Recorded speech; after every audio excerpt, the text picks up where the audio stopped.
You never think it will happen to you. Friends go through the pain of divorce for one reason or another. But because you trust and love your partner, you never believe that you will become another statistic, another failed marriage.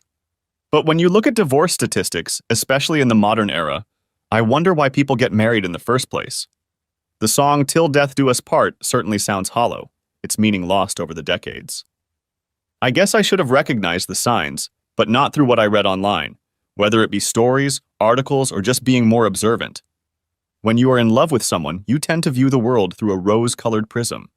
When you're married, have children, a home, and a life together, the thought of growing old together is jarring. But apparently the signs were there, and I had seen them before. I grew up in a home that was eventually labeled a single-parent family. Growing up, my parents' marriage seemed strong. They seemed to love and respect each other. My father worked hard. The physically demanding work took a lot out of him. But he loved his wife and family and sacrificed himself for what I guess you could call the greater good. My mother went back to work as soon as my younger sister went to school. As a child, we had no idea what was going on, but looking back, I soon recognized some of the signs, and that's when I figured it all out. She didn't start having an affair right away. I was a teenager when it started. My brother was about 18 months younger, and my younger sister was 3 years younger. It started the way many romances start. First, it was working late. Then the business trips. Showers as soon as she got home from an afternoon spent with her lover. She dressed much better than she had ever dressed for our father. And since this was before smartphones, the secret phone calls and disappearances of my mother at odd times for her connections. The only reason my father found out about their affair was because he walked in on them. I later learned that he had finished work early, hoping to surprise my mother by taking her out for an afternoon, who told him she was taking a half day to do her hair and go shopping. Instead, he arrived home and found her car in the driveway and a car next to it that he admitted he recognized. He parked on the street and walked home, entering through the back door.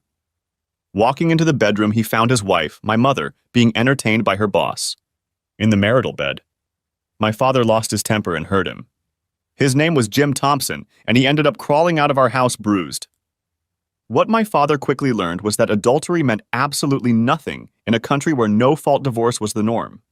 Some people argue that possession is 9/10 of the law. My father tried to kick her out of the house, pack her things, and send her to my parents. When they found out what she had done, they wanted nothing to do with her. Her sister also refused to take her in. Since the house was in her name and also in my father's name, she refused to move in. My father was caught between a hammer and anvil.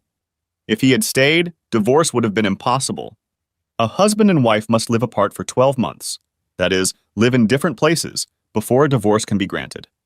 My father tried to evict my mother more than once because of her adultery, but it was not a crime and she had every right to stay in the house. Yes, sometimes no-fault divorces suck, because in the case of adultery, there is a guilty party who caused the divorce, and for them to leave the marriage without getting punished for breaking their vows seems a bit unfair. My father eventually gave up, not wanting to stay in the same house with his cheating wife. He found an apartment and moved out. He couldn't find a place large enough to accommodate all three of us, so we were left to live with my mother. I guessed what was going on and immediately let my mother know what I thought of her. She tried to explain her reasons, but I told her I was going to go live with my father as soon as I could. My little brother and little sister had not been told anything, so they just wondered why my father had left. I tried to explain everything to them without getting into the conversation. The only good thing my mother had done during that year was to keep our visits with my father going. For the first couple months, he was broken. He tried his best to make a happy face for his kids, but even we could see that the smile was forced.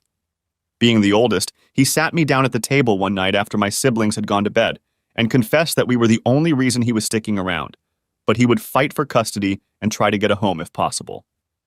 It was a pipe dream, though. In those days, men were rarely granted custody, and when it came to divorce after 12 months of separation, it required them to go to court to resolve custody and other issues. When I became old enough to appear in court, I emphatically stated that I wanted to live with my father. But because my brother and sister were considered too young to make that decision, even though the judge would take their word for it, custody of all three of us was awarded to my mother. The only silver lining for my father is that there is no alimony in Australia, although there is such a thing as spousal maintenance. However, it is not always awarded, and since our mother was earning well anyway, He only had to pay reasonable alimony. Unlike in the United States, in Australia, child support is reasonable for the parent who is no longer in the household, so my father would not be left destitute because of child support payments. The next 4 years were difficult. I already despised my mother, and she knew it. To any man she tried to introduce as her new partner, I made it clear that my mother was a whore who cheated on her husband, forcing him to leave the family home. More than once I left her in tears.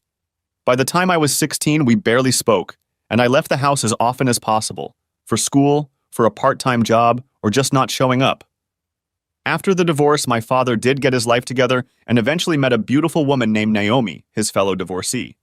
I supported their relationship, and she soon came to love his 3 children as her own. She had a daughter of her own, and we treated her like a sister.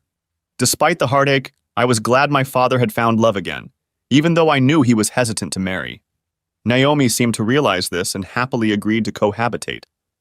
Eventually, they rented a house together and established a de facto relationship. As soon as I turned 18 and graduated from high school, I moved out of my father's house. I hated leaving my siblings, the only reason I stayed in the house until that age. But by then, my relationship with my mother had become unacceptable. My last words to her were, I'll admit, incredibly cruel, but it was just an explosion of all the negative thoughts I'd been holding inside me since my father had been forced to leave home, simply because he didn't want to stay married to a cheating whore. Despite the collapse of our relationship, she still sobbed as I packed my car on the day I left. I hugged my brother and sister, assuring them that I would be there for them and would not forget them, and then took one last look at my mother. The experience with my mother made me wary when it came to dealing with women. I had read many articles about infidelity and knew that I was a monogamous person at heart and would expect the same from any partner. I had a couple girlfriends in high school, but once I started working and making money, I started dating, hoping that I would find a woman worthy of my love and trust. I met Kylie when I was 21 years old. She was a recent university graduate. I was working as an engineer and taking night classes because although I enjoyed working with my hands, I was hoping to work my way up in the organization to a management position. I met her at one of the corporate gigs representing an engineering company, and she was working part-time as a sales rep for a supply company. We hit it off immediately, and by the end of the day, I had her number in my phone with a promise to call her. Hot date, Mark? My roommate asked. He was one of my best high school buddies, and we'd agreed to live together so the rent and bills would be cheaper. Something like that, Dave. Is this the girl you met at the conference? Yeah. Finally got up the courage to call her? I looked at him and smirked. Back off, Dave. I just waited a couple days so I wouldn't seem too pushy. Trust me, she was pretty excited on the phone when I called her and was anxious to meet up as soon as possible. After applying some aftershave, I decided I looked pretty good. Better than looking like a bum anyway. Although I had a decent job, the money still wasn't great, but I felt comfortable enough. We agreed to meet at one of the bars in town, and from there it was a case-by-case basis. I didn't usually organize dinner and drinks on first dates. Too many stories of women looking for a free meal, and the man who paid for it never hearing about it again.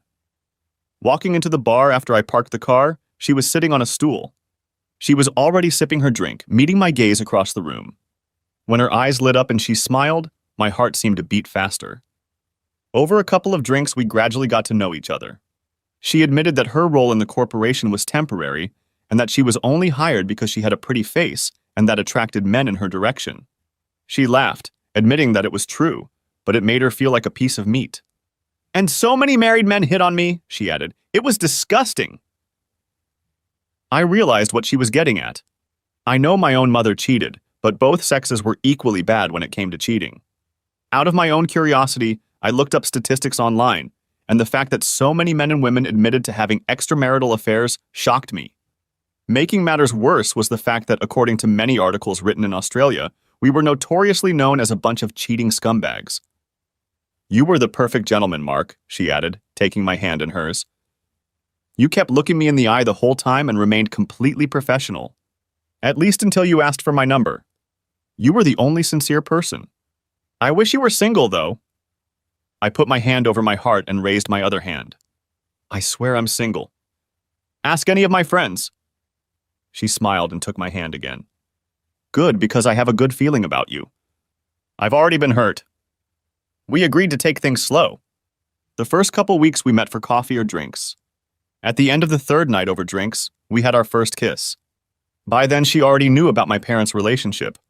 She hugged me tightly, and for some reason I felt better in my heart. When we kissed, I immediately knew it was the right thing to do. When I met her gaze, I sensed she was thinking the same thing.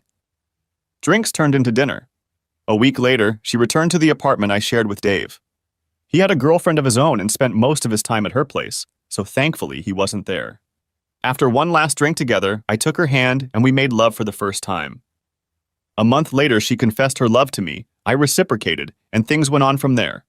Once she found a steady job, we started talking about serious things like living together, buying a house, marriage, and then children. By this point, even though what had happened to my father was on my mind, Kylie had already won my heart, and that was all that mattered. She was a pleasure to be around, and she admitted that she wanted to be a wife and mother above all else. Before we got married, we agreed to buy a house together. Fortunately, this was before the housing boom that was sweeping Australia, especially Sydney. However, due to lack of employment and a bad credit history, which she told me about, she could not co-borrow on the mortgage. I couldn't afford such a mortgage myself, nor would any bank offer it to me on my own, so my father suggested I become a co-borrower so that his salary would supplement my own. I had no idea how much it would save my ass in the future, but at the moment Kylie was very grateful to him and almost wept when he told her she was just another daughter. At the same time, her parents absolutely loved me, so when I popped the question just 3 months after moving into our new home, everyone was thrilled when we announced our engagement and wedding date. Marrying Kylie was the best day of my life up to that point. I married the woman I thought I was my soulmate, and she often told me I was hers. Walking down the aisle towards her, I was probably grinning like a fool. She started giggling when I took her hand, and we were both happy that we had finally committed to each other. It wasn't a church wedding, it was in a park with a marquee nearby to hold the reception. Our honeymoon lasted a week on an island in the Pacific. Sun, sea, sand. Not surprisingly, we found out that was when she became pregnant with our first child. She gave birth to a beautiful baby girl 9 months after our honeymoon and was ready for another child 6 months after giving birth. 18 months later, she gave birth to our son. 3 months later, we decided that 2 was enough. We both had what we wanted. To my surprise, she didn't want me to have surgery in case we changed our minds, and she didn't want her tubes tied either. She just agreed to go back on birth control since it had never bothered her before, and life went on as usual. She was a housewife and mother until both children went to school. As soon as our son went to school, she resumed working, but kept her work hours to school hours until both children went to middle school. Only then did she return to full-time employment. By the time we were both 45, I was already working as a regional manager for a national network of engineering companies. I traveled often but rarely stayed home more than one night. Kylie had a career in real estate and ran her own office, although she occasionally traveled to the main office in the CBD. Our daughter, Charlotte, left home to live with her boyfriend. He was a lovely young man who was already committed to her. I assumed wedding bells were looming on the horizon. Our son, Stephen, was still in university and living in an apartment near campus. I was aware of his various interests, but Kylie and I supported him regardless of his life choices. By this time, we had been married for over 20 years.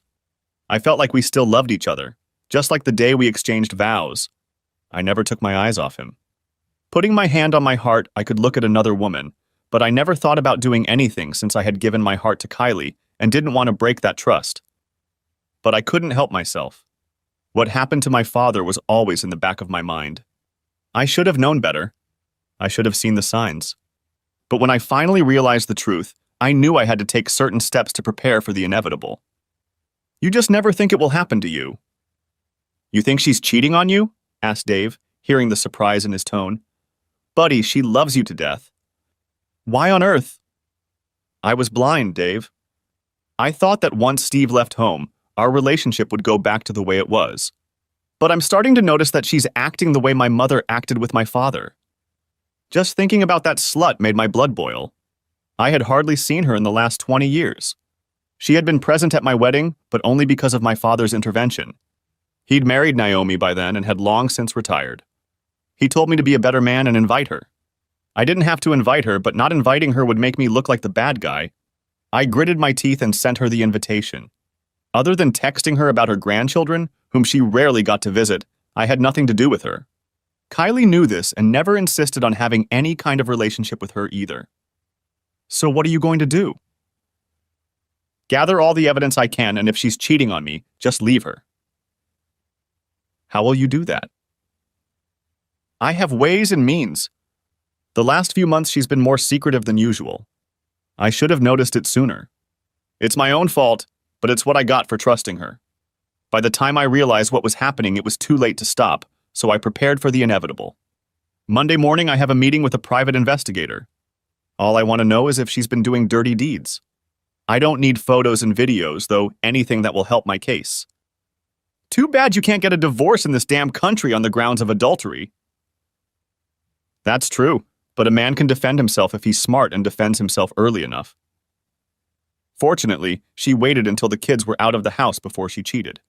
And there are one or two things she's forgotten about in our lives that could turn the situation in my favor. He patted my shoulder. I'm sorry, buddy. I really am. I sipped my beer. Me too. The thing is, until I get confirmation, I can't stop loving her. Maybe it's just my suspicious mind. Maybe I'm just a jealous bastard. But the signs are there, buddy. I wasn't paying attention until I finally realized what was going on. The next morning, I drove to my father's house. Naomi greeted me as she always did, asking if she could sit with him while I explained the situation.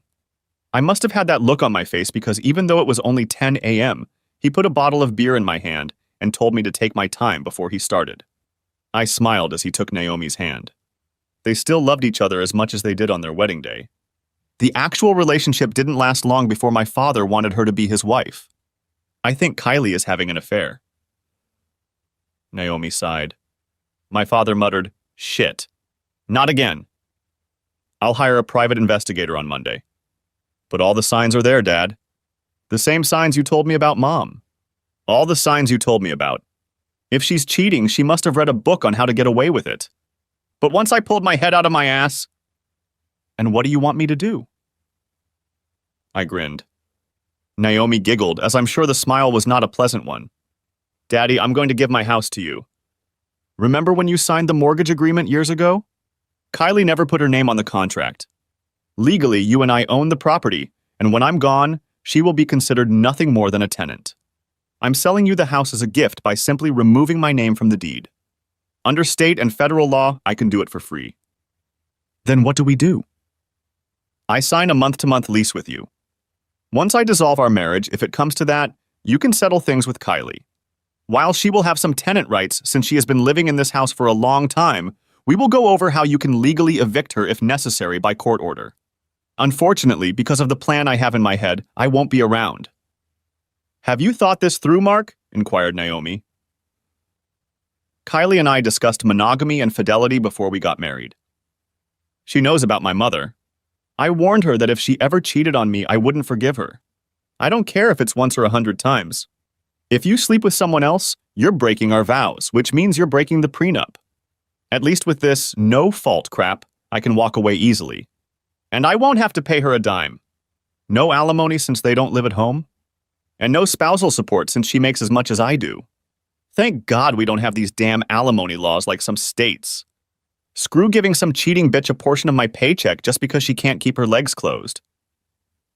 I took a sip of my beer and looked at Naomi.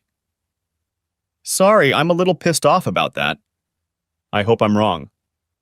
Back home, Kylie was sitting in the living room, curled up on the couch watching a movie. She smiled at me as always, her eyes lighting up at my appearance. Where have you been? She inquired. Meeting with my dad. Just needed some advice about something. About what? About a job. There might be a new opportunity on the horizon. The problem was that I only had suspicions, no concrete evidence that she was doing me nasty things. And if she was having an affair, it was with someone she didn't see every day. I knew that the day the girls' nights out would start out of the blue would be one of the straws that broke the camel's back. But so far, nothing like that had happened. There were times she'd stay late at work, but I had enough of that. If she was suspicious, she'd think I was cheating on her on those rare nights I worked late. Going to bed, she snuggled up to me as always and whispered how much she loved me. It hurt me to think that she was lying to me. Maybe she loved me, but she needed something or someone new. If so, we would get divorced and she could get a new guy. I've read fictional stories about wives who for some reason turned into huge sluts and did terrible things. The thought of my beautiful wife participating in such things almost gave me a gag reflex. Until I had proof, I had to trust her. It was the old adage, trust but verify. So when I whispered back that I loved her, I still meant it. But the thought of her breaking our vows was too unbearable at times. The next day was Monday. I went to work first. Every morning we had breakfast together, then I brushed my teeth. It was exactly the same that morning. Her eyes were shining as she told me she loved me and wished me a good day. I almost felt guilty knowing that at lunchtime I would be meeting with a private investigator ready to set up surveillance on my wife because I believed she was cheating on me after 20 years of what I thought was a happy marriage. I was a little surprised to be greeted by a woman. I expected to see an ex-cop with a dislike of women, dressed in a trench coat and fedora. I guess I watched too many old movies. She noticed my surprise and, smiling, explained the process, what was being offered and how much it would cost. Will she notice the money moving around? No, we have separate accounts, but there is a joint account where we pay bills and other household things. What makes you think she's having an affair? I explained what I had seen my mother do, then what my father discovered, which my mother then admitted, and then explained the current situation. How is your sex life going? She finally asked. Once my son left home, it was cool. But about 6 months ago, it slowed down again. I thought it was just us putting it out of our minds. To tell you the truth, I'd have intimacy with my wife every damn night if I could. Just because I'm 45 doesn't mean I'm not interested in it anymore. Have you noticed changes in her behavior? Yes. They're barely noticeable, but they're there. You know the term red flags? She nodded and I grinned. Not quite enough for a communist parade, but enough red flags to make me uneasy and suspicious. She explained what they had to offer. These include phone tapping, video surveillance, identity tracking, and all sorts of activities, some of which she admitted might not stand up to scrutiny, meaning they would be considered somewhat illegal. I had to explain that it wasn't a permanent affair unless my head was buried in the sand. I had no idea if she was seeing someone on her lunch break, working late, or just occasionally hooking up when she just wanted some other feeling. I had to admit that I just didn't know and wanted to know the truth. I was given some time to think about it and was informed that I would call on Friday to begin surveillance starting early the following week. It was hard to give up sex with my wife. I still didn't know the truth, but the thought of sharing her with one or more men now made me completely uncomfortable. I could have pretended to be sick, but I told the truth. I just wasn't interested. I know what upset her when I rejected her advances. Eventually, she asked if I was stressed about work. I was preoccupied with something, so I guess her curiosity was satisfied. She snuggled up to me as always and whispered that she loved me. I called Wednesday and asked them to start immediately. I needed to know as this was starting to drive me crazy. I couldn't help but wonder if it was all in my head. No wonder so many spouses who have been cheated on have been mentally traumatized. In the end, although I paid for their services and they found the evidence, it only took a month of fighting back for my wife to finally show herself in all her glory. By this time, I was reading literature every day about cheating spouses, whether male or female, all the signs of infidelity, how they pull the wool over their eyes, and what spouses can do when a marriage breaks down. I was already prepared. I had already started moving things into the car, and I had what is called an evacuation bag. The workers knew I was getting ready to move. I just needed to give them a date. Our house was now my father's, and there was no mention of my wife in the lease. With any luck, she'd be kicked out of the house within a couple months. It was Friday evening. I got home at the usual time. When I walked in the door, Kylie was usually in the living room watching TV and sipping a glass of wine. We'd usually order takeout, talk about our week, maybe discuss weekend plans, snuggle up to each other, and then head to the bedroom. Before she started acting differently, Friday night was usually a great night when the kids finally left the house. We made love all the time, sometimes barely stopping until Sunday. But instead I heard her busy in the bathroom. I almost laughed to myself. The situation was so cliched that I grabbed a beer from the kitchen and then settled down on the couch. You never think it's going to happen to you. I waited in the pitch darkness for her to appear. I expected to see a lecherous little black dress. Instead, she wore a motley blouse, a short skirt, stockings, and heeled shoes. She had styled her hair, applied makeup, jewelry accentuated everything. She was simply stunning.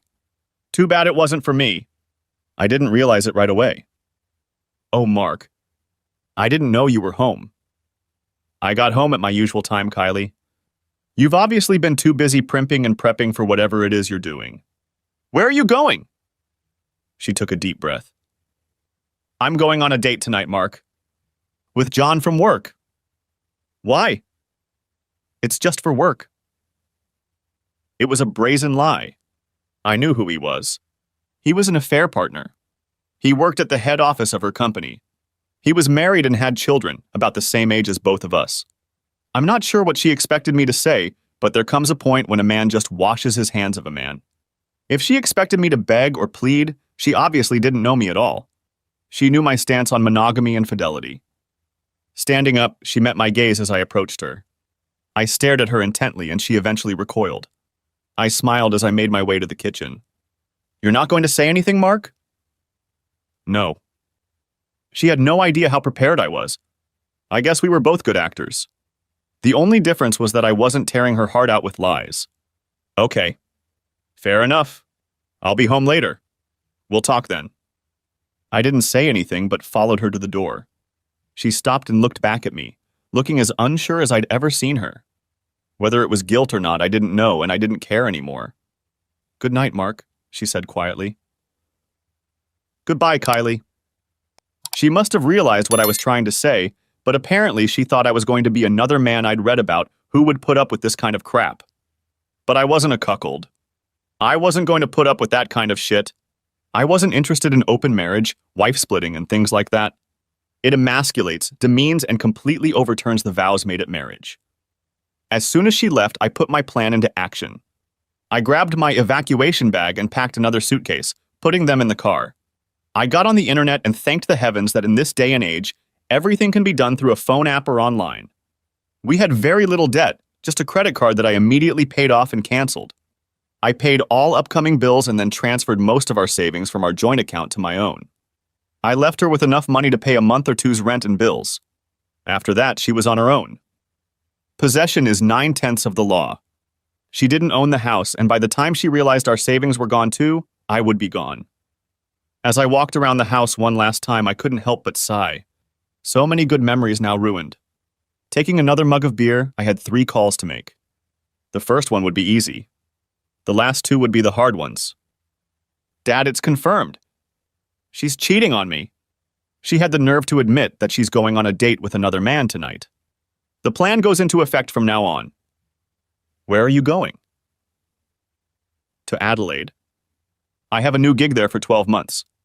When the divorce is final, I'll probably go back to Sydney, but that's the thing. We'll wait and see. All right, son. I'll make sure she doesn't find out where you are. New number? I'll settle it as soon as I get there. I'll send you my new address as soon as I find a place to live. Drive carefully and don't do anything stupid. Dad, all I'm doing is leaving a cheating spouse. Unfortunately, this time like father, like son sounds a little hollow. You haven't done anything wrong, Mark. Just find peace in what you're doing, and soon you'll move on with your life. Just know that Naomi and I love you. Do your kids know? I'll call them next time. Good luck, son. Talk to you soon. Calling my kids was the hardest call I've ever made. I called my daughter first. She will always be Daddy's little girl. When I explained the situation, she cried on the other end of the phone. That's what hardened my heart, to hear my little girl sobbing because her daddy had gotten his heart broken. I assured her that I will always love her, but for the moment I am leaving. I'll email her all my new details once I get settled, but for now I'm not going to tell anyone anything. As for my son, he has shown the stoic attitude I would expect from any young man. He called his mother a whore, and the only question he had for me was what I was going to do with him. I'm going to find out where he lives and send it to his wife, I admitted. She deserves to know the truth. Other than that, I have no desire for revenge, Steve. This isn't fiction, it's real life. I'm heartbroken right now, but all I'll do is wait for the divorce and then somehow rebuild my life. I'm only 45, 46 when the divorce happens. What about counseling? Can she demand it? Marriage isn't like ours here, and neither are the divorce laws, Steve. You've read too many stories based on states' laws. As long as we've lived apart for 12 months, I can file for divorce. Since you're both over 18, I won't even be required to attend court, although I will, just to make sure everything goes smoothly. She can't require counseling since we've been married for 20 years. Well, I'd be careful, Dad. You know how the courts can be. If she's persistent enough, then I'll just take my evidence to the counselor, put the pictures in front of them, and ask them if they'll stay married to the woman who's cheating on them. Okay, Dad. Well, take care of yourself and keep in touch when you get to where you're going. I'll keep you in the loop as I believe Mom will be contacting me. She knows Lottie will protect you. Thank you, Steve. We'll talk soon. That was it. I wrote Kylie a short letter explaining that I was leaving and that she would hear from my father soon. I didn't give her the reason why, leaving it as a bit of a surprise. Other than that, I explained that I had already called our children and told them the truth, just like my father had. She could tell her parents that I left, but if I started getting insults or requests for reconciliation, I would send them proof. Finally, I took off my wedding ring and placed it on the coffee table, along with the note and all the proof I had received. These were copies, as I would keep the originals in case I needed to use them for any reason. Getting into the car, I didn't know whether to laugh or cry, but I found that all the stress I had been feeling disappeared as soon as I drove away from the house. I booked a hotel on the western outskirts of the city to prepare for my trip to Adelaide. I had 2 weeks to get there and set up my life, so I took my time and decided to stay in random country towns that had no more than a pub, post office, and police station, usually all in one building. A week later, I arrived in Adelaide. I was met at the office where I was to work by several people I recognized from previous corporate conferences. I already knew my role, so knowing I was a stranger in their city, they took me outside and showed me around, recommending neighborhoods where I should live. I ended up staying in a hotel for a month while I picked a place to live. I ended up choosing a modern 3-bedroom apartment in North Adelaide, after researching information and discovering that it was one of the most beautiful suburbs in the city. I wasn't interested in buying as the average price was expensive, although not as bad as Sydney. I intended to return home to Sydney after 12 months. As soon as I moved and changed my room, I informed my father, siblings, and children of the change in my circumstances. Charlotte called immediately, wanting to visit me. I missed her terribly and arranged for her to fly for a month. My son was finishing his studies, but as Christmas was only 3 months away, he would visit me then as he could stay for a few weeks. As for my father, he let me know what was going on with Kylie. Are you aware that she didn't get home until the next morning? Yes, I didn't distract the private investigators until the next day, as I was curious as to what she was doing that night. She went out to dinner with him, and it was all quite romantic. Then they spent the night in a hotel in the city. There was nothing else I needed to know. I thanked them for their efforts and paid them, as their services were not needed after that. Well, I heard about it through the grapevine and also what she told me. When she returned home, she found your wedding ring, the note, and the evidence. She called me, your children and her family, in hysterics. You obviously didn't answer your cell phone, and I know she sent you emails. Any calls from her went to voicemail and were deleted. I marked all emails from her as spam. Well, that was just the beginning of her problems. A week later, I showed up on her doorstep and showed her the lease we signed. Then I showed her the paperwork that you had gifted me the house. Her face turned pale as she realized it was all quite legal. I gave her 3 months to find a suitable place to live, and if she doesn't leave, I'll have the police evict her. She's still living there, but I know she wants to move out. Has she asked about me? Of course. She asked about your family, your children, your friends, even where you work. She's eaten up with guilt for throwing away 20 years of our life together. Has she explained to anyone why? Not really. She's sorry, of course, but I heard the same thing from your mother. She was sorry she got caught, not sorry she cheated on me. Cheaters always live in a fantasy world where they believe they are doing nothing wrong. The usual nonsense is that it was just sex. I never cheated on my wife for just sex. And believe me, Dad, by the time I was in my 30s and 40s, I was getting plenty of proposals. But I loved my wife, and I wouldn't dare back down from my vows. I got a second chance with Naomi, Mark. Give yourself time to heal, mourn your marriage, and when you're ready, open your heart to someone else. There are millions of good women in the world, Mark. Thanks, Dad. Love you, son. Take care of yourself. Work helped me distract myself. I ended up traveling around the state of South Australia, visiting various stores and suppliers, and carving out time on the weekends to explore some of the region, particularly the Barossa Valley. I found that divorce had made me a tough negotiator, unwilling to concede an inch unless it benefited my company. At least my bosses were happy with my performance at work and were already talking in my ear about staying in Adelaide for good. My daughter visited me a month after I moved into the apartment. While waiting for her at the airport, she screamed, "Daddy!" and rushed to me. I hugged her tightly, spun her around, and she immediately cried, whispering how much I loved her back and that once this was over, I would be home again for good. She spent a week with me, and even though I was working, I spent most of my time at home. But whenever I had a spare moment, we chatted about anything that came to mind. She informed me that her mother had been flooding her with calls trying to explain her side of the story. Although I didn't want to show her the proof, I had a printed report that I finally gave in and showed her. By the time she stopped reading, she was in floods of tears and almost bellowed how much she hated her mother. This was not my intention, but despite my assurances that her mother still loved her, I had a bad feeling that it would take her a long time to forgive her mother, if she ever forgave her at all. The day she left hurt us both as I knew she wanted to stay with me just to keep me company. I hugged her for what seemed like hours before she needed to leave. In the months that my marriage fell apart, I never shed a tear. I was angry about it, but not upset. I'm not ashamed to admit that I cried for a few minutes in the car as my daughter drove away. It made me realize that I was feeling pretty lonely. But at the same time, her visit revitalized me. I talked to her every night. My son called me at least once every couple days. My siblings knew what had happened, and my younger sister promised to visit me as soon as she could. My father kept me informed of all the happenings. Even the guys from my old office in Sydney seemed to be aware of some of the events, but usually called just to chat and laugh.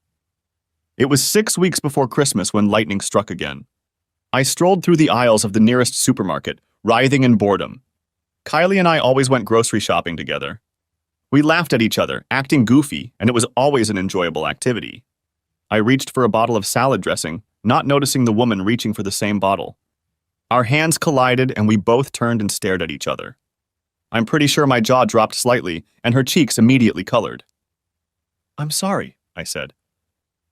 "No, it's my fault. I didn't notice you." "Please take the bottle. I can get something else." "I can't take it, it's the last one." I don't know where I got the confidence in what I said next. "Tell you what, you'll take the bottle if you have coffee with me afterward." I had no idea who she was or what her name was or anything else, but that touch lit a spark in me. And just the sheer beauty of her face made me want to get to know her better. I held out my hand. "I'm Mark." She smiled, taking my hand and feeling how soft her skin was. "I'm Jennifer." "Do you often pick up women in supermarkets, Mark?" "No, you're the first." "And you're sure I'm not married?" "If you're not, I'll withdraw my invitation." "If yes, I hope you'll say yes." She was a brunette with hair almost to her shoulders. Her bright blue eyes were protected by a pair of thin-rimmed black glasses perched on a small nose. Her lips were full but real, and her face was classically beautiful. I had no idea of her age. I wanted to examine her otherwise, but held back even though I guessed she was 6 inches shorter than me. I don't know what she thought of me in response, but judging by her smile, she liked what she saw. "I'd like to get some coffee." "Why don't you give me your number?" Giving her my number, she sent me a text. "I'll be done shopping in about half an hour, then I'll need to take this home to put it away. But I can meet you in a couple hours if you want?" "Are you local?" "Yes. I live nearby." "Do you?" "Same. I hate driving too far just to go grocery shopping." "Let me know where you are and I'll meet you there." Pushing the cart forward, she placed a hand on my forearm. "I'll see you soon, Mark." It's been too long since I've had a date at a coffee shop. I heard the tone and met her gaze. I saw the pain in them, as I saw the same expression in my own eyes whenever I looked in the mirror. "I'll text you when I get home and let you know where I'll be." After doing the rest of my shopping, I took advantage of the self-service and practically rushed home, throwing everything in the fridge and cabinets before showering and changing. Before I left, I sent Jennifer a text, asking if she liked the nearby coffee shop I'd grown to love since moving into the neighborhood. She replied a couple minutes later, admitting that she frequents the same store quite often, and asked if we'd seen each other before. Admittedly, I was a little nervous waiting for her to arrive. I had dated my wife during our marriage, but this was my first real date in 20 years. She walked in, overdressed, wearing an absolutely gorgeous sundress. After buying her a drink, we just got to know each other. She confided that she just marveled at my confidence in asking her out in the middle of a busy supermarket. She then added, "But when you touched my hand, Mark, I felt something. So it wasn't just me?" She blushed but nodded. "No. I often read about things like that, but I think it's just fantasy." She held out her hand to me, and we smiled as I closed my palm around hers. "I just felt it again," she whispered. Definitely felt it from my side. We didn't get too deep into the story, not on a first date. I recognized her name, she was single, and she smiled as she showed me her left hand, though it was obvious there had once been a ring on the third finger. She worked as a kindergarten teacher, but she had no children of her own. She lived alone in a small apartment. She had a few close friends. Her parents lived in the city, she had a younger sister, and she was 35 years old. "Oh," I said, 45. "I don't care how old you are, Mark. All I care about is what kind of man you are." When she said that, I had to admit that I had broken up with my wife. Noticing the nervous look on her face, I sighed and asked if she wanted another drink, as some explanation would be required. I didn't want to tell her everything on our first meeting, but if it was necessary. She made me smile by saying, "No, Mark, I trust you for now. I can see that you're in pain. Is it that obvious?" "I saw the same look in the mirror when he broke my heart." She took my hand again and squeezed it. "It gets easier, but at first it's just one day at a time. Then weeks and months go by, and soon the person who broke your heart will no longer matter." She smiled at me again. "And then maybe you'll meet the very person who starts to mend that very heart. It's just that some people wait longer than others, but eventually it happens. My father used to say the same thing." "Your father is a wise man." We finished our second glass and walked outside. Walking to her car, I felt awkward, not knowing whether to kiss her, hug her, or just wish her well. When I hugged her, part of me didn't want to let her go. I couldn't imagine finding someone I was attracted to so strongly and so quickly again. I guess we both didn't want to break the embrace. "Give me a call this week, Mark. I'd love to talk to you again. How about tonight?" She giggled, and it was a dagger to the heart. "You can call me whenever you want." I called her that night, and every night thereafter. Not wanting to interfere with her regular teacher's week, I asked if she wanted to go out to dinner Friday night. When she said she'd love to, I practically danced around the apartment as soon as I hung up the phone. I hadn't felt so giddy in a long time. At the conference on Thursday, more than one person remarked on my rather sunny disposition. Everyone knew about my breakup and impending divorce, so they immediately assumed I was seeing someone. Not wanting to jinx it, I told them that I enjoyed my date at the coffee shop and that I would be having dinner with the same person the next night. I added that I had no interest in going on dates. I went out with one woman at a time. If it didn't work out, I would try with another. The restaurant I chose had rave reviews online, but I hadn't visited it before. It was a casual dining room, but the food was supposed to be excellent. Despite the casual atmosphere, I still wore slacks rather than jeans, a long-sleeved button-down shirt, a pair of leather shoes, and some cologne, although stubble was kept to a minimum. The restaurant had a bar, and I smiled when Jennifer was already there waiting for me. She looked incredibly nervous. Noticing my approach, she stood up, and without thinking, I leaned in to kiss her. She immediately kissed me back. "Wow," she whispered, pulling away from me. "If you're only going to greet me like that on our second date." I wanted to do it at the end of our first. A waiter approached us to take us to our seats. Luckily, we got a small semicircular booth so we could sit side by side. After ordering our drinks, we chatted about our weeks. It was impossible not to notice how passionate she was about teaching, but when she confessed that she wanted to have children of her own, I started talking about mine. I think we were both annoyed when the waiter came back and asked about our order, as it disrupted the conversation. We agreed to split the appetizer and dessert, with everyone getting the main course. I was amazed at how easily the conversation flowed. I was mesmerized by her face, her voice, her mannerisms. I'm sure she caught my eyes more than once as she blushed each time. The food was excellent, no complaints, and the waiters and waitresses were attentive but not too intrusive. I paid after dinner, although she suggested we go to Holland's before I asked if she wanted another drink. She immediately agreed. I took her hand and led her to a bar I'd looked up online. It was a quiet place, a man at a piano playing background music. There were more booths here. Jennifer was enjoying a cocktail, and I was enjoying a bourbon with a mixer. "What's wrong, Mark?" she finally asked. I told her everything. How we'd met, about our life together, our children, our careers.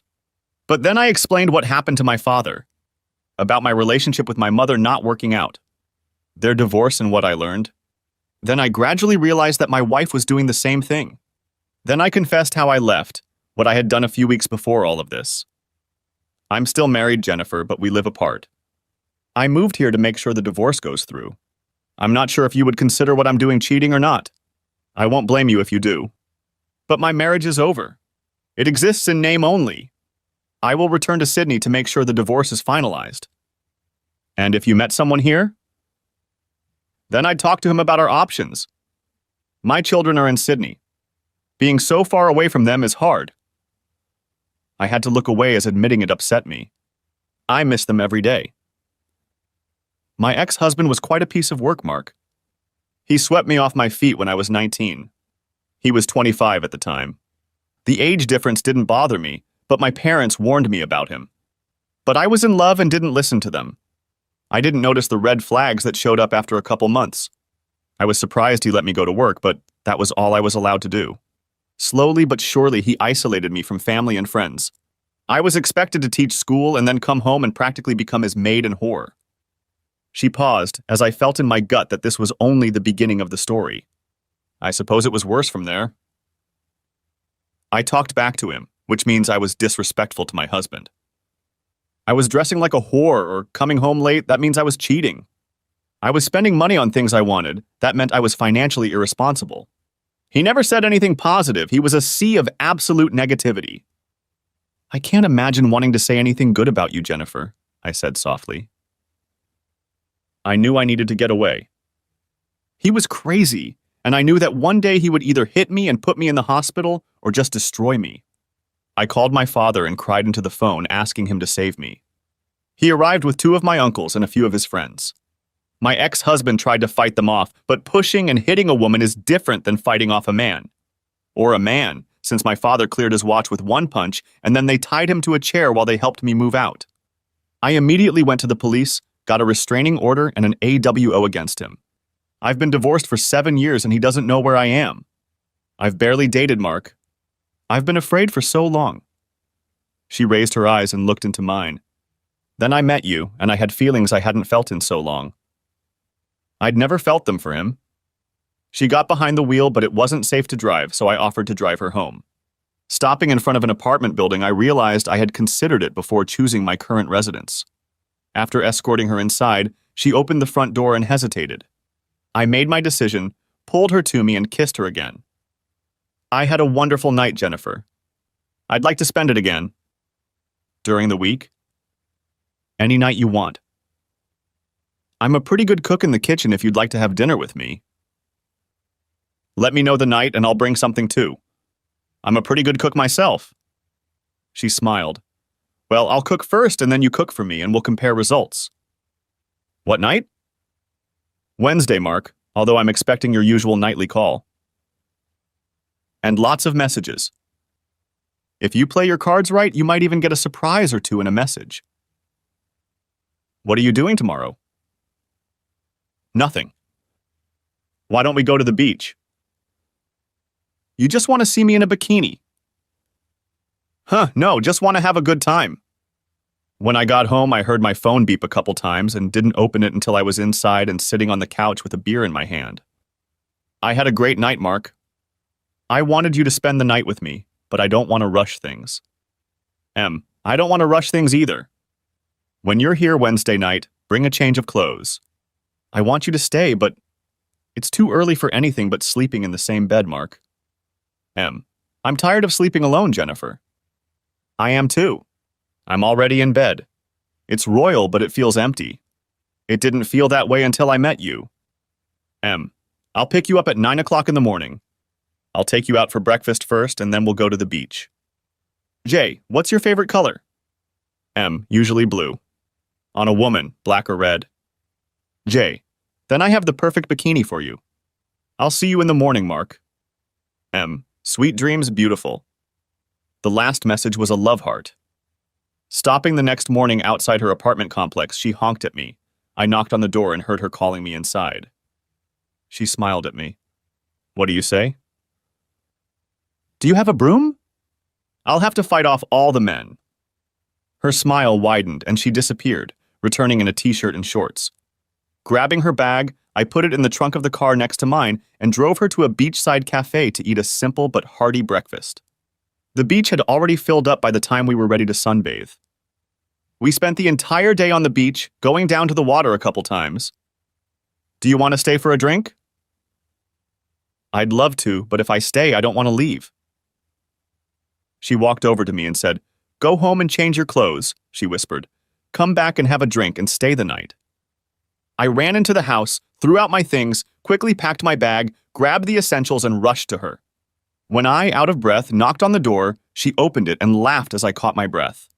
Grabbing me by my shirt, she dragged me inside, slammed the door shut, and pushed me back onto the couch. The next morning, she made me breakfast, and we spent the day just lying around her apartment. Annie's silence was comfortable. Take your time, Jenny, I whispered. We have all the time in the world. I knew I was already in love with her, and I sensed she was feeling the same way. The only problem was that I hoped it wasn't a withdrawal. I had just recently left my wife of 20 years and had fallen in love with the first woman I saw. But I wanted to think it was fate that had brought us together. There was a reason we ended up at the supermarket that day. We didn't text constantly during the day because she was busy teaching, but we talked every night. The guys at work knew I was now seeing someone, and I let my family in Sydney know I had met someone special. My dad called and kept me up to date with Kylie. Apparently, she was on the verge of moving out. She was still trying to find me, but no one would tell her anything. She thought I was still in Sydney and hoped she would eventually meet me. Wednesday night couldn't come fast enough. Jennifer had prepared a sumptuous dinner that was delicious and hearty, and the dessert she made for us struck a chord with me. Patting myself on the stomach, I said, It is often said that the way to a man's heart is through his stomach. I love you, she whispered. Turning to kiss her, I couldn't help but smile. I love you too, I whispered back. Isn't it too soon? Not at all, Jenny. If that's how we feel about each other, then that's how it is. I felt it on our first date over a cup of coffee. I knew I'd met the man I wanted to spend the rest of my life with. And I mean, if you want to be closer to your kids, I'll go with you. Are you sure? It's a big decision. There's nothing keeping me here, Mark. My parents are still healthy. My sister is happily married. I won't make a decision right now, but my heart says I should come with you. I'd love to meet your children. They'll be here for Christmas. Then you will all come to spend Christmas with my family. That night, she visited my apartment for the first time. She called it a bit bachelor, but it was clean and neat, though she understood why I kept it simple, since it was only a temporary place where I would be living. At the mention of marriage, she blushed and turned away. Gently taking her wrist, I admitted that I was already thinking about it too. Jenny, I can't remember the last time I felt this much love for Kylie. I'm not saying that because she broke my heart and cheated on me. Maybe all these years we've been on a roll. Maybe it's because it's something new. Maybe it's just because I'm older and have more life experience. But I love the hell out of you, Jennifer Morris. And one day, I want to be Jennifer Williams, she whispered back. For the next few weeks, life was bliss. We weren't separated for a single night, although truth be told, we spent more nights at her apartment rather than mine, as her apartment was much nicer to be in. She spoke to my father on the phone more than once, and I kept my kids in the loop, but they didn't want to talk until they met her in person. After calling my son the week before Christmas, I had to ask about his mother and what she was doing. I told her I wouldn't be here for Christmas. I think she guessed you weren't in Sydney. Lottie hates her, Daddy. I mean pure hatred. She's spoken to her once since you left, and since that phone call, she's practically stopped talking to her. I talked to your sister last night.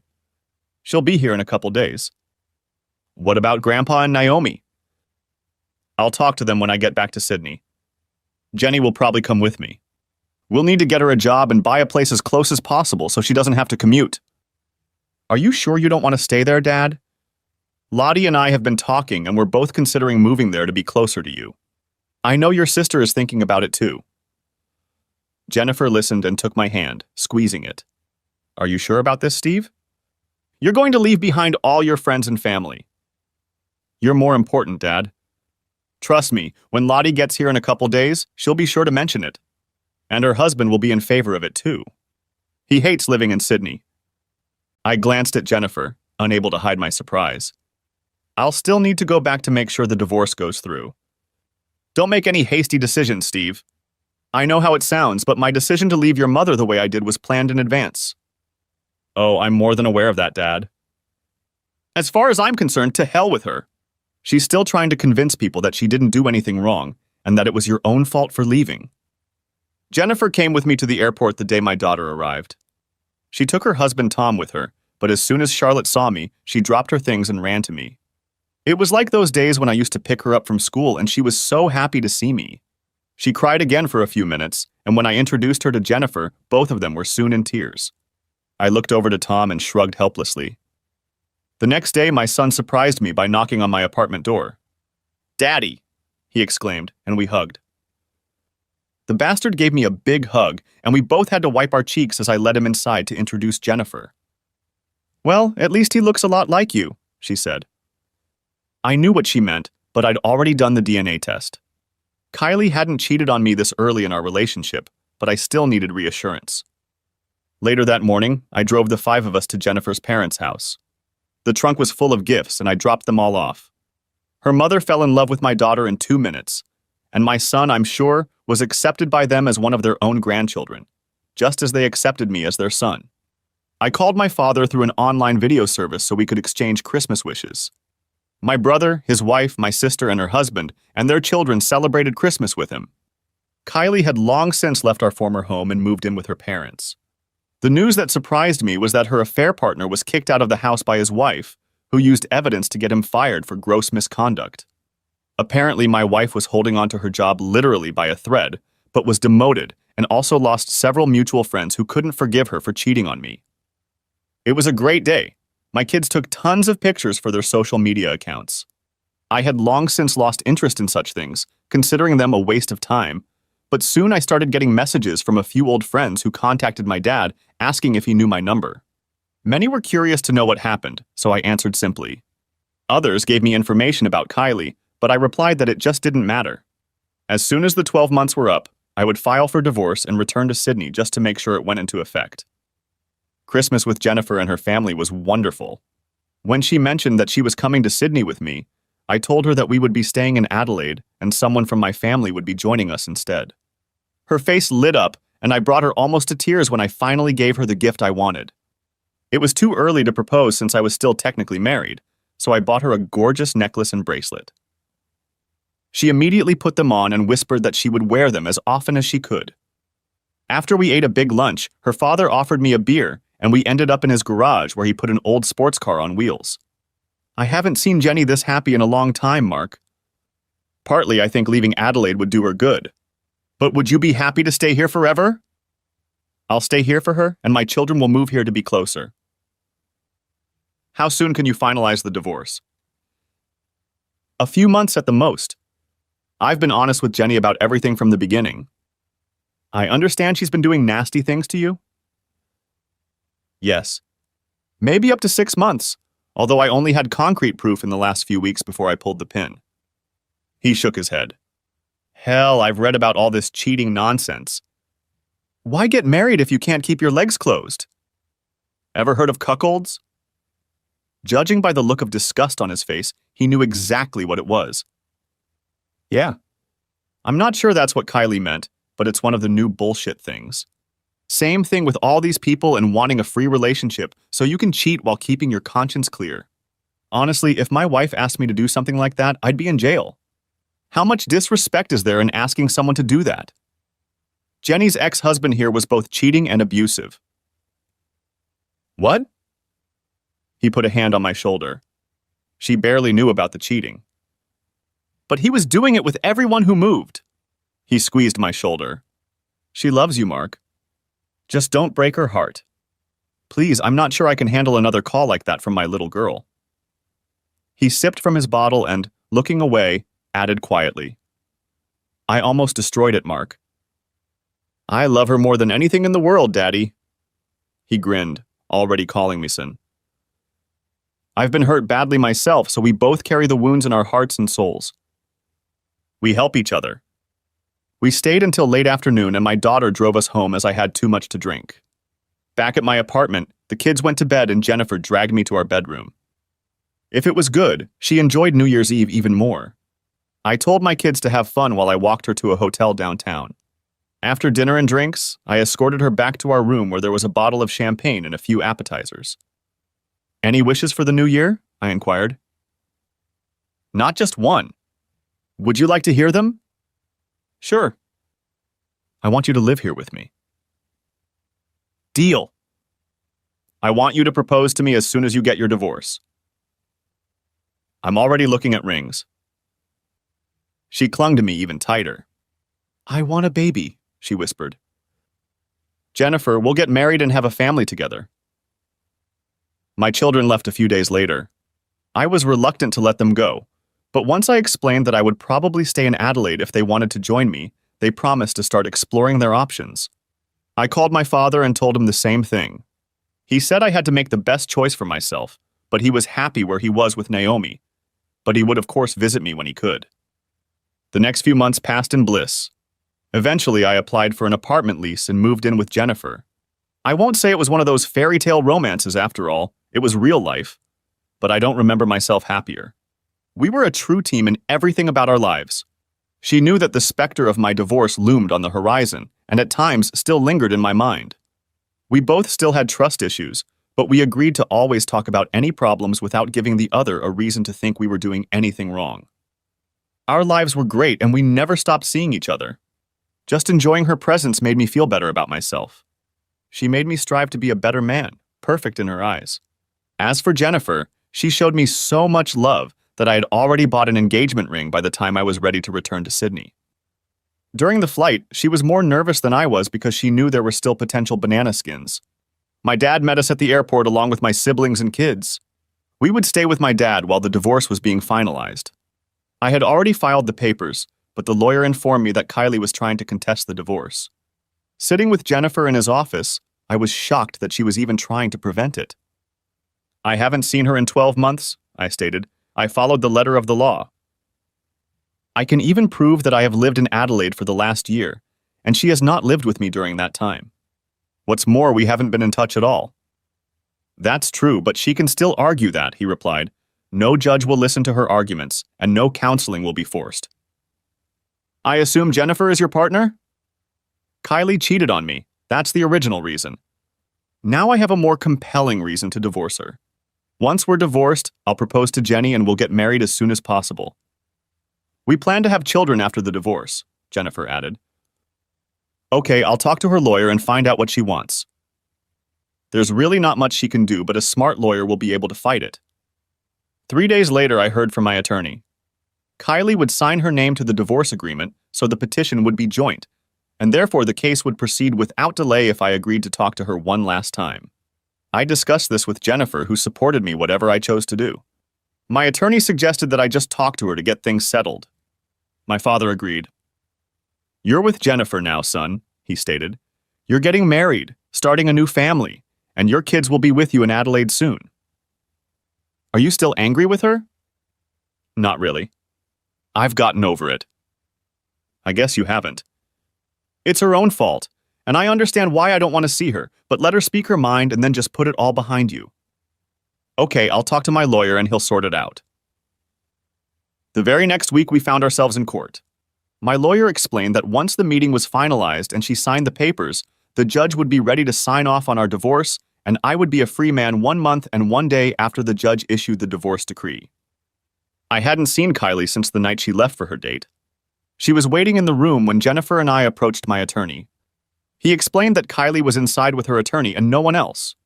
Taking Jennifer's hand, I led her and the lawyer into the room. Kylie looked up in shock when she saw that I had entered with another woman. Barely glancing at her, I guided Jennifer to a vacant chair and pulled it out, as always, making sure she was comfortable, while I sat down in the chair in the middle, my lawyer to my left. Taking Jennifer's left hand in my right hand, I made our hands rest on the table in full view of everyone. She pulled her chair as close to mine as possible and rested her head on my shoulder. Finally, I looked at Kylie. To be honest, she looked like shit. I'd heard often enough that Kylie's life hadn't been easy since I'd left her. I had no sympathy for her in the slightest. She had made a choice that had cost her everything. She had no contact with her daughter at all. Our son barely spoke to her at all. My whole family cut off all contact with her. And from what I heard, even her own family was disappointed, but felt they had to accept her once my father kicked her out of the house. Okay, have your say, Kylie, so we can get this divorce over with. I have my own life I'd like to start, and you're in the past where you belong. Who is she? She asked quietly. Who? The woman at your side. That's Jennifer Morris. As soon as our divorce is finalized, I will propose to her, and one day she will be Jennifer Williams. And I will naturally say yes to his proposal, because I want nothing more than to be his wife and the mother of his future children. I smiled for a moment, though I didn't take my gaze away from Kylie's eyes. As soon as she says yes, we'll organize a simple wedding ceremony. With any luck, by the time we're married, she'll be carrying our child. I knew it hurt to hear all this. I still knew my soon-to-be ex-wife, and the pain in her eyes was real. You recovered very quickly, she stated. I wasn't the one who cheated, Kylie. It was you. I remember leaving evidence. You never gave me an explanation. I left that night and you never said anything. You didn't fight for me. I didn't have to fight for you because I was your damn husband. So in the end, you weren't worth fighting for. You cheated on me, Kylie. You showed your true colors after 20 years together. I remember our talks about monogamy and fidelity.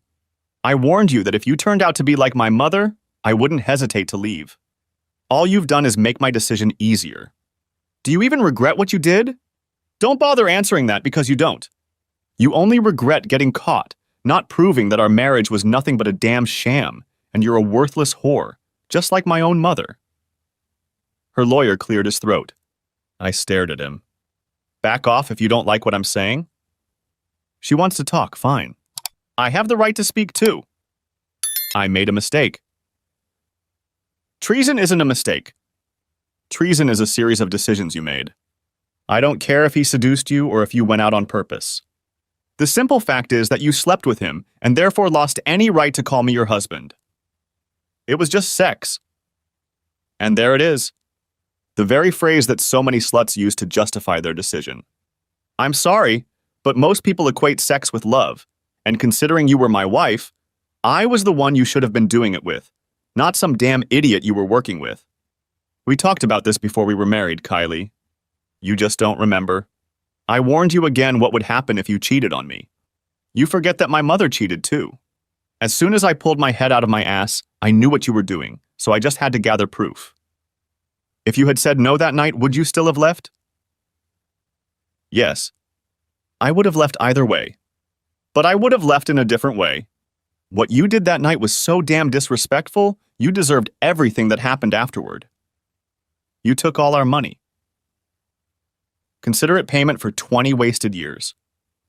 I paused and shook my head. No, that's not really fair or right. You gave me our 2 children. It wasn't a waste. I also verified that they were mine. That upset her. I never cheated on you then? No, you only turned into a whore afterward. You sold our house. No, I gave it to my father. It's still in his name and he rents it out. He's already told me he's going to sell it and give me most of the money so I can buy another house where I live now. You didn't even give me a chance, Mark. Because you sure as hell didn't deserve one, Kylie. Where do you live now? None of your business. I don't want you to know that information. The day I left, you stopped mattering to me. Our children are grown and can choose who they want to be with on special days, whether it's birthdays or holidays. She fell silent as she knew nothing she said would make me change my mind. Just sign the papers and move on with your life, Jennifer stated, He hasn't seen you or spoken to you in 12 months. He's come to terms with it. He loves me and I love him. We're going to get married, start our own family, and grow old together. You chose to leave him. I'm glad I was the one who caught him, hugged him, whispered that everything would be okay, and I would never let him down. He owns my heart, and I know I own his. I didn't mean to. She met my eyes and I saw tears. I kept my composure. Water fireworks wouldn't work on me this time. I still love you, Mark. Good for you. I don't care, Kylie, I replied coldly. The tone almost made her jump. I don't hate you anymore. Don't let the cold tone fool you. I just don't care about you anymore. You stopped being my problem the day you let another man do this. We sat in silence until her lawyer finally cleared his throat. Kylie, this is clearly going nowhere, her lawyer stated. Just sign the papers and end this farce. He has clearly gone further, as he intends to remarry. No judge worth his salt would stand in the way of that. Your marriage is over. Your children are grown. You no longer have any property in common. It's over. Do the decent thing, sign the papers, and move on with your lives. He took the papers out of the folder and placed them in front of her, then held out a pen to her. Kylie met my gaze, and that's when she cried. I knew her enough to know she was genuinely upset. Wiping her cheeks, she gingerly took the proffered pen with a trembling hand and looked over the papers. At the very bottom, she signed and dated. Is my presence in the courtroom necessary? I asked my attorney. No, Mark. You are free to go. You will receive the divorce decree in the mail. Good. Then we're done. Rising to her feet, Jennifer took my hand and I led her out of the room. I'm sorry, Mark, I heard her say. I'll always love you. I appreciated the apology, even though it no longer meant anything. It was too little and too late. But as for the last 3 words, I'm pretty sure she still loved me, but I didn't care. The woman I loved was now holding my hand, and in a month and a few days she would be my bride. Walking outside, my father, Naomi, Steve, and Charlotte were waiting for us at the cafe. Gesturing to my head, we walked onwards to the nearest pub as I was panting for a drink. After buying a mug each, we sat down at a table, and I explained what the conversation was about. They cheered up when I admitted that it was probably more me talking, laying out everything I wanted to say. What did she look like? Inquired Charlotte. Like shit. Definitely looks her age, if not older. Definitely deserved the upgrade, Jennifer whispered in my ear. Did she sign the papers? My father asked. Nodding, we clinked glasses and sipped our beers. I went through the same shit with your mother. I'm sure everything Kylie told you, she tried to tell me too. She wasn't trying to blame me, Dad. Mom was accusing you of working too hard. Did she try to justify it? Inquired Stephen. Yeah, the old line. It was just sex. What is it with these promiscuous women claiming it was just sex? Charlotte wondered almost to herself. I married my husband and wouldn't dream of leaving him just for that. If I want it, I turn to my husband and achieve it. She stopped and blushed, realizing that she had just said that in the presence of her father and grandfather. We exchanged glances and burst into laughter. Well said, girl. Well said, exclaimed my father. And those are words to live with. Your grandfather doesn't stand a chance, Naomi declared, and if he needs a little chemical help, he knows there are other things he can use. Naomi, that's my grandfather, exclaimed Charlotte. He's not dead, and neither am I. I'm 65 years old and still more than capable, objected Naomi. Your grandfather met me at the right age. But once we were together, we made a promise to be good to each other. We both had failed marriages due to infidelity. I'm just glad it's almost over, I admitted. I don't like being another divorcee, but like I said in the room, infidelity is unforgivable. Fair play to those who choose to make a relationship work. Perhaps if you kids were 10 years younger, I would have felt trapped. But then I looked at my dad. It was a struggle, but he always supported me. We stayed in Sydney for a few more days while I discussed with my family their plans. Charlotte and Tom immediately agreed to come to Adelaide. Stephen was still assessing his options but would likely join us. To my surprise, my sister offered to join us. Inviting her to dinner when she arrived alone, I learned that her marriage had also broken up. You can stay with us while you work things out, Jennifer offered. Any family would welcome you. You are my family now, and my family is yours now too. I'm selling the house here, and we're going to capitalize on it, I added. Housing prices in Adelaide are a lot more reasonable than here, so we're going to buy a big house. With rooms to fill with little people, Jennifer suggested, taking my hand and placing it on her stomach. I'll be carrying our first child soon. How many do you want, Mark? As many as you want, Jenny. I love being a father. A month later, I received a divorce decree stating that my marriage to Kylie Daniels, since she didn't keep her last name, was officially over. I never heard from her again, but rumor had it that she left Sydney within 6 months of our divorce. According to Stephen, who was the only one still in touch with her, she headed north to Queensland to start over. After that, I just stopped asking, and Stephen stopped telling me as I no longer cared what she was doing. 2 days after receiving the divorce decree, I proposed to Jennifer on the beach in front of our families. She could barely get a word in edgewise, nodding as I slipped the engagement ring on her finger. 6 months later, we were married on the same beach, as our new home was only a few hundred meters away. As she walked towards me in her wedding dress, no one could fail to notice her baby, but my future wife just glowed as her father led her towards me. Taking her hand, we couldn't contain our smiles as we turned to face the celebrant. My dear ones, we are gathered here today. Epilogue. I'm a year away from retirement and life couldn't be better. Jennifer and I have been married for almost 20 years, and we are still as happy today as the day we met.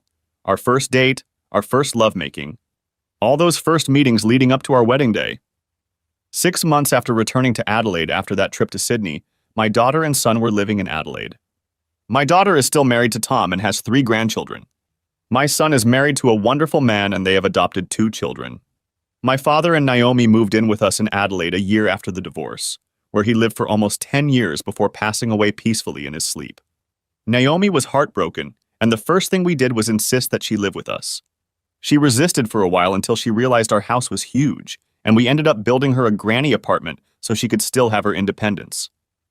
My sister moved in with us in Adelaide almost immediately after my husband left, taking the children with her. Like her brother, she was a victim of infidelity, and he didn't fight back when she took his children. We found her a place to live when she stayed with us for a couple months. She ended up marrying one of my co-workers and good friends, and they have been happily married for 15 years now. My brother stayed in Sydney and was the only one who kept in touch with our mother. At the age of 60, I learned that she had passed away. Having had no relationship with her for almost 40 years, I was unable to feel any sorrow upon learning of her death. Jennifer suggested that we attend her funeral after all. Again, it was about being a better person, so we all flew to Sydney to attend the funeral. I was surprised to learn that she had remarried and practically adopted her husband's children as her own. They weren't shocked to learn of our existence, but were surprised that she didn't admit to being completely estranged from 2 of her 3 children. We could have explained why we were estranged, but funerals are not the time. We just said we were here to pay our last respects before returning home. As there were no relatives left in Sydney, my brother moved in with us in Adelaide within a year. As for Jennifer and I, we ended up having 4 children, 2 boys and 2 girls. My older daughter and son were thrilled to have siblings and enjoyed babysitting, even though Jennifer and I didn't get out much. But we still loved each other deeply, always cared about each other's companionship, never went to bed irritated, and our lives are still as vibrant today as they were when we first slept together. I look back on my life in the period when I was divorced. I'm sure there are those who would have preferred that I caved to my ex-wife, but what would have been the point?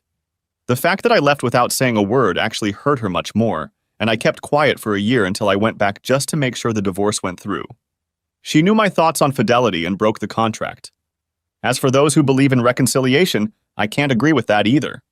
If your wife cheats and you find the strength to forgive her, that is your business. But trust is broken, and can it ever be fully restored? I don't believe it can. You will spend the rest of your life in suspicion and resentment, and divorce is probably inevitable in the end.